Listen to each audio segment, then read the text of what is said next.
Muito bem, senhores, Mendes aqui e hoje trago para vocês mais um vídeo no canal, um vídeo impressionante com novos detalhes quentíssimos sobre o futuro da franquia Battlefield, revelados por um ex-desenvolvedor que contou que a DICE e a EA têm planos de tornar a franquia Battlefield anual, pois é, um game novo todo ano assim como o COD faz. Se liga no post dele. Pessoal, antes de começar esse vídeo de fato, eu já peço para você se inscrever aqui no canal se não é inscrito, pois esse é o melhor canal com a melhor curadoria e a melhor equipe para trazer para vocês as notícias sobre o próximo jogo da franquia Battlefield e os próximos jogos que virão no decorrer dos próximos anos da franquia. Afinal, se tudo correr como esse post fala, né, como esse ex-desenvolvedor fala, os jogos da franquia Battlefield verão uma maior periodicidade. É o que a gente vai conversar e é o que eu vou explorar com vocês nesse vídeo. Galera, quem fez esse post, como eu disse para vocês já no início, é o Rizbal. Esse cara se intitula ex-desenvolvedor da DICE e tem uma conta lá no Blue Sky, tá? Muitas pessoas, inclusive vários criadores gringos, brasileiros, já fizeram vídeos sobre esse assunto, tá? Conversando um pouco mais sobre esse assunto. Eu esperei um pouco, eu queria saber se Tom Henderson se pronunciaria. Afinal, Tom Henderson é uma pessoa que já tem uma confiança muito grande da comunidade, né? Na questão de vazamento de informações. Ele não disse nada. Então eu achei válido pelo menos trazer para vocês as informações aqui, tá? Levando em consideração que pode ou não ser verdade, tá? Enfim, muito do que ele fala no post dele faz sentido e a gente já vai começar a ler o post dele aqui, tá? Ele começa dizendo que o Battlefield, né, apresentou aí, a franquia Battlefield foi parte importante do EA Investor Day, né, rolou toda aquela live em Byron BD falando sobre o futuro da franquia Battlefield e tudo mais, enfim, muita conversa lá e muito hype foi gerado. Inclusive eu fiz vídeos para vocês aqui no canal, a gente conversou sobre isso, Vince Zampella vem falando direto do novo Battlefield e ele disse, tá, Rizbal, né, esse cara que fez esse post aí, disse que 98% das pessoas que fizeram os jogos anteriores da franquia Battlefield já saíram da EA. E ele disse que vai explicar durante o post dele como que a DICE implodiu e como essas novas equipes estão tentando reconstruir as coisas. Para mim aqui já tem um ponto de alerta, tá? Ele fala que 98% das pessoas que fizeram jogos anteriores da franquia Battlefield saíram da EA. Muitas pessoas devem falar, nossa, então já era, né? Battlefield vai vir todo cagado. Mas vale lembrar que as pessoas, os 98% de pessoas que faziam jogos da EA, provavelmente fizeram também o Battlefield 2042, tá? O Battlefield 2042 não foi feito por novíssimas pessoas e tudo mais. Foi feito por grande parte das pessoas que entregaram sucessos como Battlefield 3 e Battlefield 4. Só para deixar claro para vocês, tá? Enfim, aqui já fica o meu desconfiômetro um pouco acima do normal por conta de que, cara, 98% é muita gente que saiu da empresa, tá? Então ele quer dizer que a DICE Los Angeles, que hoje é a Ripple Effects, acabou, praticamente é uma empresa nova. Enfim, vamos seguir o texto dele aqui e vamos entender o que está acontecendo de fato. Segundo ele, tá, para entender como tá acontecendo as coisas lá dentro da DICE, ele precisa voltar lá no tempo que a DICE foi adquirida pela EA, tá? Na época, o CEO da DICE era o Patrick Southerland, e ele que orquestrou toda essa aquisição, tá? E ele foi recompensado, segundo o que fala esse ex-desenvolvedor, com uma grande quantia de dinheiro, tá? E também foi promovido a chefe de todos os estúdios da EA no mundo. Quem não se lembra disso? Patrick Southerland era o líder geral aí dos estúdios da EA e ele também era o líder da DICE, né? Então ele meio que, depois que ele entrou lá, dirigiu os estúdios da EA, ele meio que protegia a DICE, porque ele é o cara do estúdio. E ele permaneceu em Estocolmo, galera, onde era o estúdio da DICE, o escritório da DICE, por 14 anos. Então, ele tomava conta da EA, né, de todos os estúdios da EA, e dirigia tudo de dentro da DICE. Então, a DICE era muito respeitada. Ninguém ousava a tocar na DICE, tá? Então, ele era um estúdio muito favorecido, muito protegido dentro do sistema da EA. No início, galera, ele tinha mais envolvimento no recrutamento e nas decisões criativas relacionadas à DICE e aos antigos jogos da franquia Battlefield, né, os jogos que saíram na época dele. A EA atualmente é estruturada como uma sede central em São Francisco e tem vários estúdios de jogos espalhados pelo mundo. Segundo o que esse ex-desenvolvedor disse, os estúdios que estão espalhados pelo mundo conseguem sobreviver enquanto eles conseguem manter a EA central, né, a estrutura central da EA de São Francisco, fora dos negócios deles no sentido de colocar ali alguma imposição ou falar para eles fazerem alguma coisa da maneira que essa sede central quer. Estúdios que entram em colapso, galera, normalmente tem alguma influência da EA central, seja ela interferindo em decisões criativas, interferindo em decisões de negócios ou decisões técnicas. Ele ainda fala que líderes fortes da EA protegem seus estúdios e os líderes fracos são sufocados por microgestão. Esse é o motivo pelo qual tantos estúdios da EA entraram em colapso, e ele cita a BioWare, a Criterion, a Max,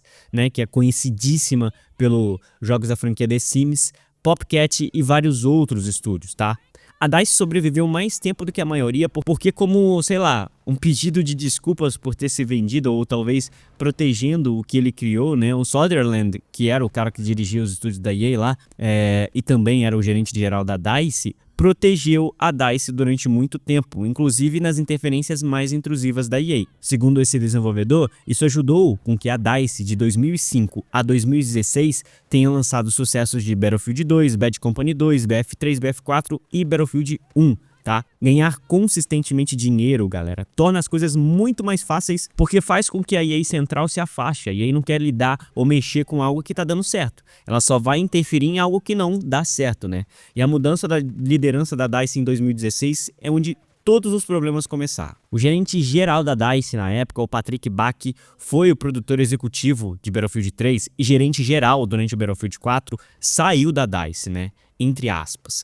Publicamente foi uma separação amigável. Na época, o Sutherland desejou a ele um sucesso em seus futuros empreendimentos. Dentro do estúdio, né, dentro da DICE, haviam rumores de que ele foi expulso devido ao comportamento inadequado. Então, vamos recapitular aqui, tá? Existia um gerente geral na DICE, que foi o diretor executivo de Battlefield 3 e gerente geral de Battlefield 4, que foi teoricamente expulso da DICE por conta do seu comportamento inadequado. Ele foi um dos últimos funcionários pré-aquisição da DICE, ou seja, ele estava lá antes da DICE ser comprada pela EA, a liderar a DICE.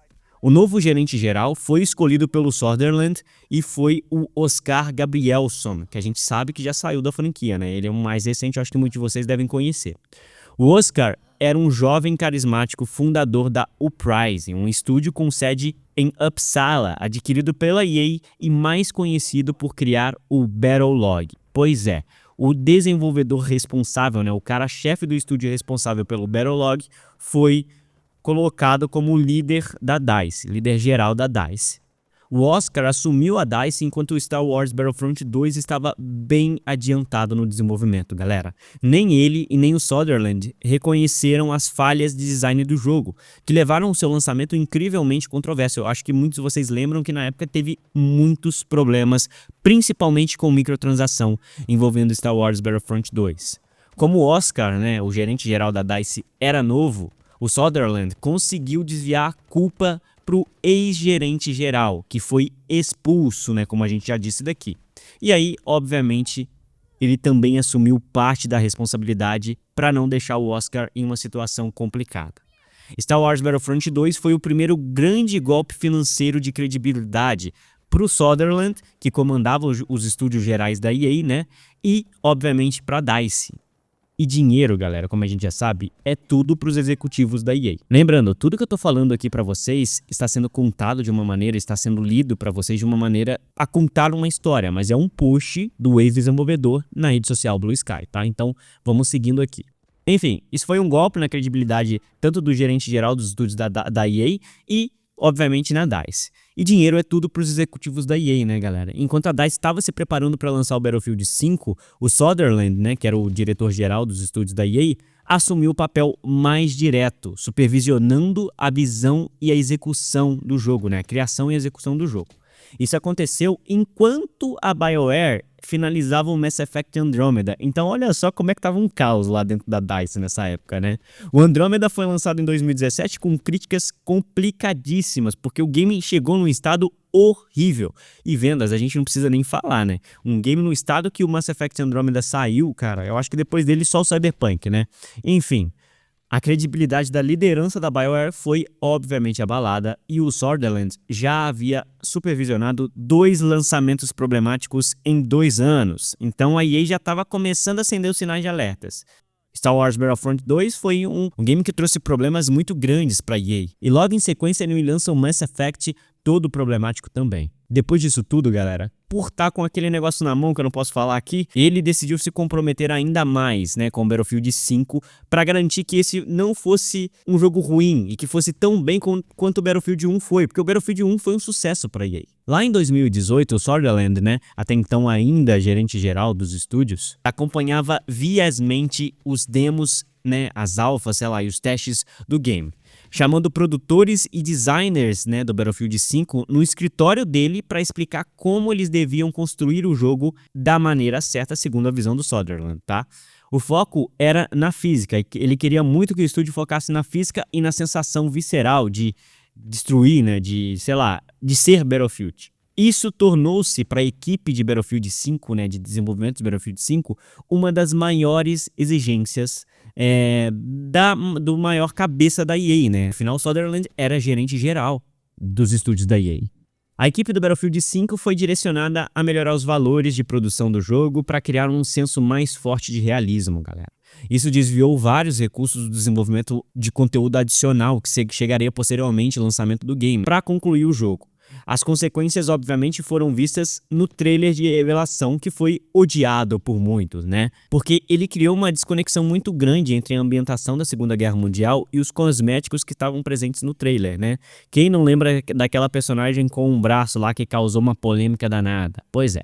No fim de 2018, galera, o Battlefield 5 perdeu sua data original de lançamento e foi lançado como um jogo inacabado. A gente sabe disso, né? A gente sabe que de Battlefield 1 pra cá, todos os jogos que têm saído da franquia Battlefield têm saído com problemas de acabamento, têm saído incompletos. Enfim, depois do lançamento do Battlefield 5, existia uma promessa de corrigir os problemas do jogo durante o life service, né, durante a vida útil do game. As vendas foram ruins e aquele se tornou o pior jogo da franquia Battlefield em questão de números para EA até aquela data. 3 fracassos consecutivos em 3 anos foram o suficientes para Andrew Wilson, o CEO da EA, tirar o Soderland do comando dos estúdios gerais. Ele deixou a EA antes do lançamento do Battlefield 5, tá? E fundou a Embark Games, que entregou pra gente o game que vocês conhecem como The Finals. Enfim, depois de sair da EA, o Soderland tinha um novo estúdio localizado, entre aspas, né, a 15 minutos da DICE. Então, praticamente, ele começou a contratar as pessoas que trabalhavam com ele. Ele contratou o chefe de conteúdo, arte, operações, diretores criativos sêniores, enfim. O cara começou a ir lá na DICE e roubar os funcionários, ir lá na EA e roubar os funcionários. Porém, nem todos os desenvolvedores da franquia Battlefield foram para esse estúdio do Soderland, porque ele criou muitos problemas quando ele dirigia o desenvolvimento do Battlefield 5, né? Aparentemente, galera, o sentimento que tem lá dentro da DICE é que esse cara foi um diabo, esse cara fez um inferno lá dentro durante o desenvolvimento do Battlefield 5. E muitas pessoas guardam mágoas profundas dele, né? Até hoje. Sem o Soderland para proteger a DICE, tudo começou a desandar, porque a DICE começou a sentir o impacto da perda de talentos, como eu já disse para vocês, afinal eles estavam sendo contratados por outro estúdio e por outros estúdios, e eles também tinham um orçamento reduzido. Afinal, uma empresa que entrega, né, um estúdio que entrega os seus jogos, né, mais recentes, todos problemáticos, não merece um investimento tão alto. Afinal, é tipo jogar dinheiro no ralo, né? Afinal, sei lá, você vai almoçar num lugar que você almoçou hoje, o almoço tá ruim. Você almoçou amanhã, o almoço tá ruim. No terceiro dia você vai almoçar também lá? Não vai. Fazendo aqui uma rápida comparação, nada a ver, né? Enfim, Mendes e suas comparações. Enfim, o Vince Zampella, tá, assumiu o papel de líder do portfólio não esportivo da EA. Porque eu já falei isso num vídeo aqui pra vocês, a EA se reestruturou, tá? Depois do lançamento do Battlefield 2042, eles dividiram muito bem a divisão de esportes, né? E a divisão aí de jogos de entretenimento, no caso que eles chamam basicamente assim. A situação piorou lá em 2021 com o lançamento do Battlefield 2042, que eu já sei, vocês já sabem, eu não preciso nem falar. Depois desse problema de Battlefield 2042, o Andrew Wilson resolveu colocar o Vince Zampella no controle da franquia. A ideia agora é replicar o modelo da franquia Call of Duty, tá? Com múltiplos estúdios, como a Ripple Effects, que é a antiga DICE Los Angeles, DICE e Criterion, trabalhando juntos para garantir lançamentos mais regulares. Calma, a ideia não é fazer que o jogo vire um Call of Duty, tá? A ideia não é que o jogo vire um Call of Duty no sentido de, ai meu Deus, vai ser todas as mecânicas igual Call of Duty. Ele fala aqui nesse texto que a ideia é que vire um Call of Duty no sentido de lançamentos anuais.